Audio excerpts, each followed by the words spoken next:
Hey, what's up, everyone? On this episode, I'm going to be teaching you the entry requirements for traveling to the Philippines in 2023. As well, if you stay to the end, I'll teach you how you can stay in the Philippines for up to 3 years legally on just a basic visa on arrival. All right, here we go. So, a little bit of bad news off the top. You do need to provide proof of vaccination. But if you are able to provide it, then there's no testing, there's no quarantine, there's no special hotels. And I was just in the Philippines in April of 2023, so a few months back, and things are pretty much back to normal. I was even in malls, high density malls with thousands of people, barely anybody was wearing any masks. But if you're not able to provide proof of vaccination, then you will need to at least take a test within 24 hours of your departure time to the Philippines. All right, with that out of the way, the next thing is the e-travel platform. So let's say you got your tickets already. The week before your flight, you'll need to fill out a bunch of forms using the e-travel platform. And this replaces the One Health Pass system. So let's say you go to the website on your phone. You'll fill out information like your name, your flight number, your flight time, your accommodation in the Philippines, as well as there is a health declaration form where you provide your proof of vaccination or lack thereof. And at the very end, you'll get you'll be directed to a website with a QR code, and you can take a screenshot of this on your phone. It'll also be sent to your email, but just for you never know what happens, just take a screenshot of it.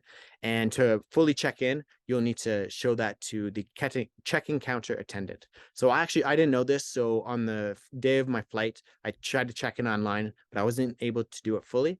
And I found out when I got to the airport that the labyrinth that goes all the way to the check-in counter, that was complete with line dividers, that was completely filled up, and the line went down the terminal because everybody needed to show this QR code to the check-in counter attendant.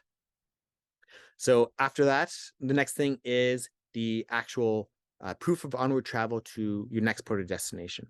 So every country actually requires you to show proof that you're going to be leaving the country in a couple weeks or a month or what have you.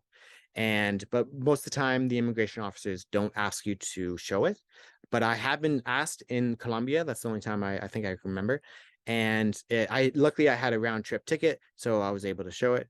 But if you only have a one-way ticket, what you can do is you can either, like, if you could take a bus to another country, you can buy a bus ticket, even if you don't plan on taking the bus ticket, or you can get a flight ticket to another country, or maybe Philippines, you can get a boat ticket, or you could risk it, since most of the time they don't actually ask you, but that's a risk. Or the third option, I don't recommend this, but just for information's sake, online you can actually buy a fake ticket. There's websites that provide this service where you actually can buy fake tickets out of the country, and it will cost you only like $10. So the next thing is travel insurance. You actually don't need travel insurance, but I highly recommend it. I use Nomad Insurance by Safety Wing. A lot of the travelers use it, and it's recommended. So it cost me $50 USD for 28 days, and you can get it for longer, and it's just worth it in case anything happens. So now that you got all that sorted, you're able to actually land in the Philippines. So when you do, you don't need to do anything special if you're from the Anglosphere. So this is Canada, United States, United Kingdom, Australia, New Zealand, and also, most of Europe is the same as well. You'll just arrive and you'll get a 30-day visa on arrival. And this can actually be extended by 29 days by getting what's called a visa waiver. So, during the 30 days that you're in the Philippines, maybe halfway through, you can go online or go to an immigration office and apply for this visa waiver.